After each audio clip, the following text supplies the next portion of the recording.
Okay, great. I'd like to call the Planning Commission meeting to order. If we could all please stand for the Pledge of Allegiance.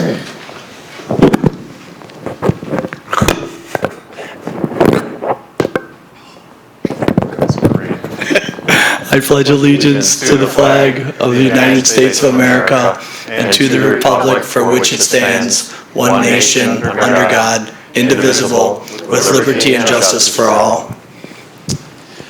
Okay, now this is usually where I ask Sally to help us with the roll call, but she's not here tonight. So Mayor Kent Atwell, present. Alderman Eicher. Here. Dave Greenway is excused. Jim Ryer is excused. Mr. Jasinski? Here. Mr. Merrick? Here. Ms. Schultz? Here. Mr. Wheeler? Here. Okay. Our city planner will not be here. Our building inspector also will not be here. Okay. I do have a couple of statements I wanted to make before the meeting real briefly. There are unprecedented, uncertain, and challenging times for everyone. I want you to have confidence that the health, safety, and welfare of our employees and citizens remains my highest priority. I feel personally inspired by the positive response and creative solutions from all city departments and some citizens as we implement these precautionary measures and changes we have in place. We will follow CDC guidelines and only conduct the business that is deemed essential to help keep our city and economy functioning as best we possibly can. The council chambers have been prepared to address CDC guidelines, and the city has only accepted written comments on items pertaining to the agenda. These comments have been distributed to the Planning Commission members and posted on the city website so the public is aware of these comments. The public is encouraged to view the proceedings on Channel 25 or on YouTube. With regard to Hendricks, I reached out to the Hendricks group earlier this week and advised we would be having a Planning Commission meeting as planned, but without citizens in attendance. It was their call if they wanted to attend this meeting or asked to be pushed out. They notified the city on March 23rd, I quote, "We would like to postpone our presentation from the March 25th meeting and move it to the April 29th meeting. We understand that we don't know what April holds for everyone regarding shelter in place, but by then, hopefully, it will be sorted out." In the audience, we only have applicants in attendance, so let's try and get through this meeting as efficiently as we can. Okay. Public hearing number 1, amended conditional use site plan and architecture Nagawick Lake Yacht Club. We received no written comments. Public hearing number 2, amended conditional use specific implementation plan Heritage Hillside LLC. We received no written comments. Public hearing number 3, amended conditional use site plan and architecture American Tower Corporation. We received no written comments. Public hearing number 4, amended conditional use, zoning text amendment, fences. We received no comments. Okay, we'll move on to item number 1.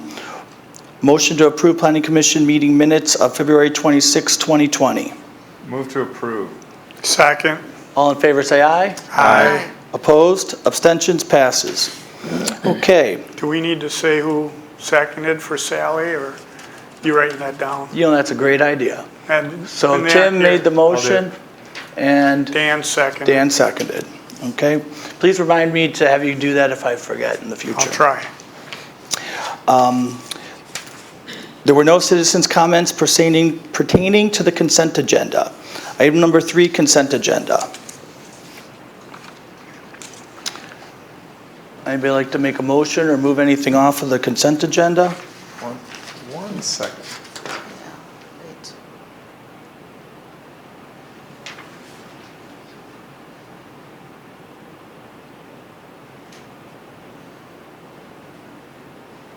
Move to approve the items on the consent agenda. I'll second. So Ed and Tim. Ed Made the motion. made motion, Tim Okay. second. Is there any discussion?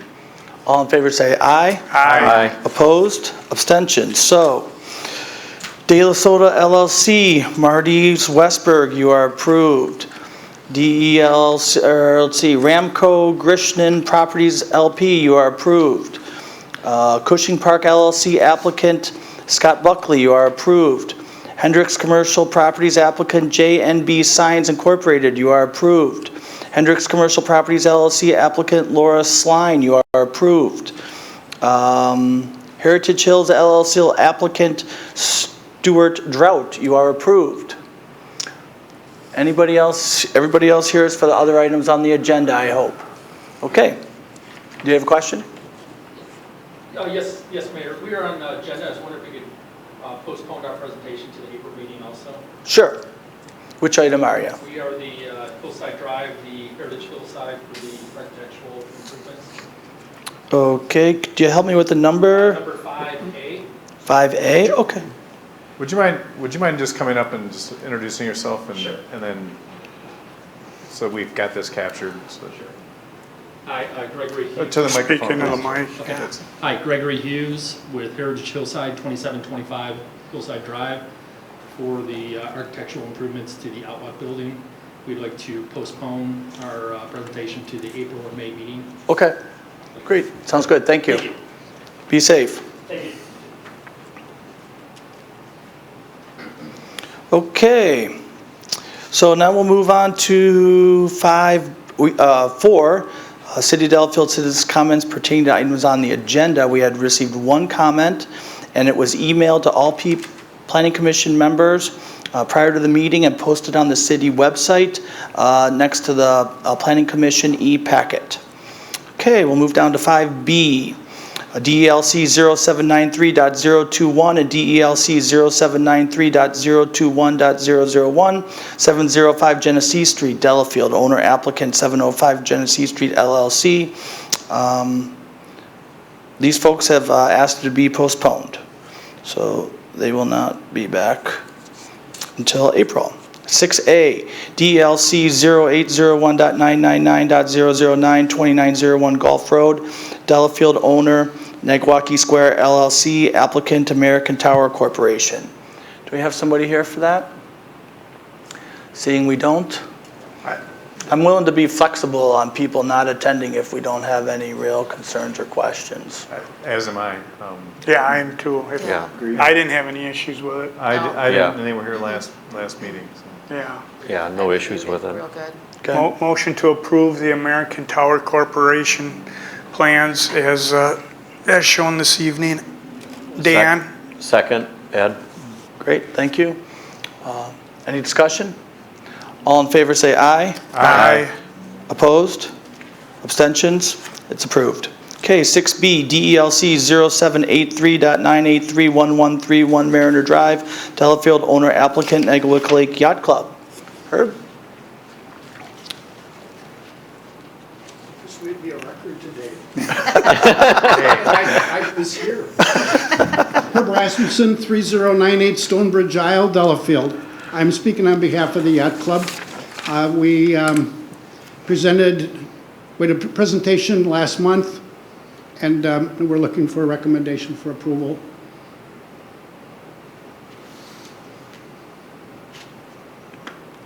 I don't have any questions, do you? I see though, they Was there a- schedule. I could detail a few items that we're looking to expand. This is our 125th anniversary of our yacht club, and we did plan some celebration this year. We have some broken up concrete, and we'd like to repair that. That is not under the conditional use, but when we do that, we'd like to expand it slightly to allow for a little better grilling area in the rear of the club. We have some plans to put a permanent shelter.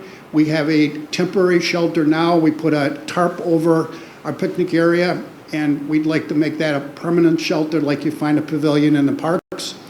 Along with that, a little area in between that and the lake to enhance and increase some of the outdoor area for tables.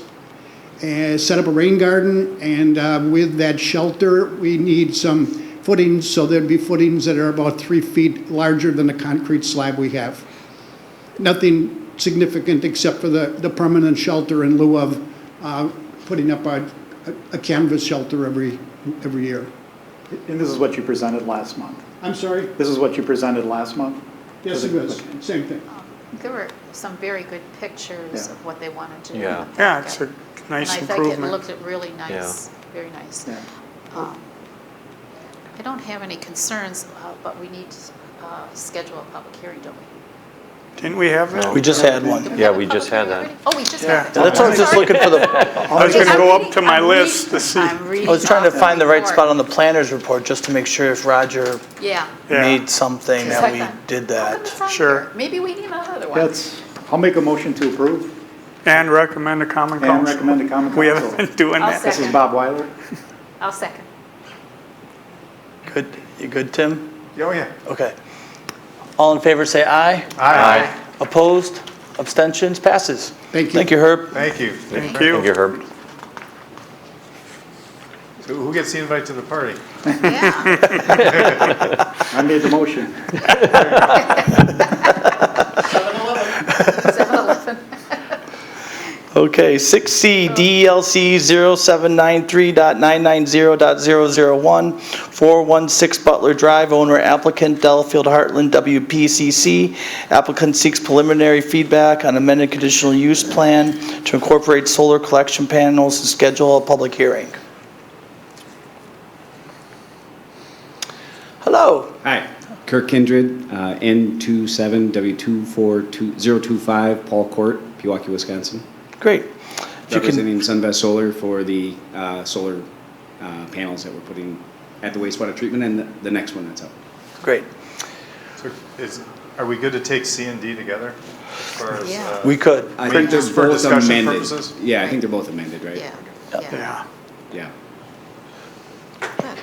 So you just want to give us a brief overview and tell us, you've done this in other communities and Right, so forth. so obviously we're familiar with the ULS school solar array. Yes. It's the same program with We Energies where it's a solar array that is designated area that We Energies is going to enter into a lease with Delafield and the city of Delafield for a designated area to have the solar array. It'll be grid connected directly for We Energies to collect the energy from, so it's not offsetting the energy bill of the Delafield or the city. But in exchange for hosting those arrays, they receive rent compensation for 30 years for having the solar arrays there. And after several attempts to find a location for the city of Delafield, that was really about the only spot we could find that would work for the solar array to go. And we're squeezing it in sort of there just south of the, or just north of the cold storage building around the retention pond that was put there, retention basin. So it's as big as we could get without encumbering any other land. So these are not powering any specific part of the plant? It's just generating power to get credits? It actually feeds directly into the utility grid to We Energy, Okay. so To the grid. they and all the ratepayers benefit from I it, so the see. community at large benefits from it. And then for hosting that, the host will receive a rent payment from We Energies for 30 years. So the ones that are on the Delafield land, they'll get an annual payment. Yep. And the ones that are on the city of Delafield land, the city of Delafield will get an annual payment. Sure. I forget what the numbers were, but like $12,000 a year for some reason is sticking in my head as to what the think city Del- would get. Or Delafield. I would have to look at the Yeah. term sheet that was signed. Yeah. Those- It's around $10,000 a year. Yeah, something. those conversations kind of happen between We Energies and the city. Yeah. As the Yeah. developer, we don't really get involved in the. So it's not a gigantic windfall, but it's Right. land that we don't have any Still. use for that helps the environment and gives us a payment. Yep. Just These one be- thing, one small thing to help with the operating budget. It needs to be, it needs to be substantially similar to what went on at ULS. The Della Hart one will be very similar to that. 2 up, 2 high is what that one is. Same pitch. The one for the city will actually be 4 panels high, so they'll be a little taller. We were really limited on our space, so the design, in order to fit as much into the little footprint we had to go 4 high on the solar panel, so it'll be more like a wall, and then there'll be 2 posts, one in front and back to hold it structurally, rather than the single post that you see over at ULS. Okay, just a recommendation for the public hearing, if you could come up with some sort of elevation view from 94 from areas where it might be visible to the public, that would be helpful to understand with the Yeah. height. I think the only place you can really see it from, maybe 94 a little bit, but you're kind of downgrade, is the interchange coming on and off. The ramp. The ramp. That's about Yeah. the only time you're really going to be able to see it. Just be explicit. Maybe from Cushing School, right? And that might be great for the kids. So I'm just saying, just be explicit about giving us that Image, yeah. Image, Yeah. yeah, that would be nice to Sure. have, just to confirm for people that this isn't a blight or something Yeah. like that, right? It won't be nearly as visible as ULS's. That's That one you get a full drive around. correct. Is this something new for We Energies, a new venture, or have they been doing this for a while? We were one of the first municipalities they talked to. I mean, this It has been was. going on for 18 months. Yeah, or yeah. 16 months. Yeah, it was a brand new program. Mike Court had reached out saying that the city had some interest, and we were in the negotiations with We Energies on the program launch. The program launched technically last May of 19, and I think that was right around March of 19, so it was really early on that we started talking to the city about hosting one. And the program is not completely full, but we have a list of customers that we're going to finish the program out. It's 35 megawatts that they're doing as a pilot. We're all hoping that We Energies continues to expand their renewable footprint and embrace using the communities to do that, because it is really a distributed generation asset rather than having one coal-fired plant in Right. one Oak Creek. That it's like put it out in the community and let the communities participate. So we just finished Washington County's hosting one, New Berlin Schools hosting one, Port Washington School District's hosting one. Let's see, the other ones. New Berlin, obviously, they hosted theirs. They were the first one to get built. So we have a lot of them that are. Great. How many, The UW system is going to be hosting a couple. how many years did you say this program is with If this? it's a ground mount, they typically look for a 30-year, although I think, wasn't there a request to do 20 maybe by the city? But typically, 20 to 30? the ground mounts, they want a 30-year commitment. And then on a roof mount, typically 20, just because of the roof membrane age. Yeah. So is that the life expectancy then of the hardware and the, 35 years is really Really? what we modeled. okay. Yep, they'll So last at that long. time, somewhere is an agreement that says it gets removed or what? Correct. Okay. Yeah, there's a very long agreement the city has, Because you might be here Reviewed all 30 the years. terms I of- won't be, but, and we're Yes, there's- comfortable with them. There's an option at the end of the term to have it removed or Or- transferred over. and, okay. But most likely be removed or updated with equipment Yeah. that's 30 Yeah, years who knows older. what we're going to have then, but that's great. Right. Yeah, Yeah. wonderful. Okay. Okay. Looking for a motion, and it should include a request to schedule a public hearing. So we're just doing the public hearing, right? Yeah. And then we Yeah. approve all this? Share comments or concerns with the applicant and schedule a public hearing, Yeah. yes. Okay, motion to schedule a public hearing at the next available date. For items 6C and D. Yes, for 6C and D, and that's from Dan. And I'll second from Tim. Okay, is there any discussion? All in favor say aye. Aye. Opposed? Abstentions? Passes? Okay, great, thank you very much. Thank you. You as well. Okay, item 7A. Discussion possible action regarding zoning text amendment to repeal and recreate portions of 17.24 definitions and 17.15 setbacks and yard requirements regarding fence style, location, and processing, and recommend to the common council of the same. So we've talked about this a couple times, and we've had Roger here, we've had building inspector weigh in on this. I'm comfortable with moving through with it, but is there anybody that's reviewed it and found any things of concern that we would want to go through? I mean, long and short of it is, it clears up the ordinances regarding fences, and if there's a gray area, it comes to us.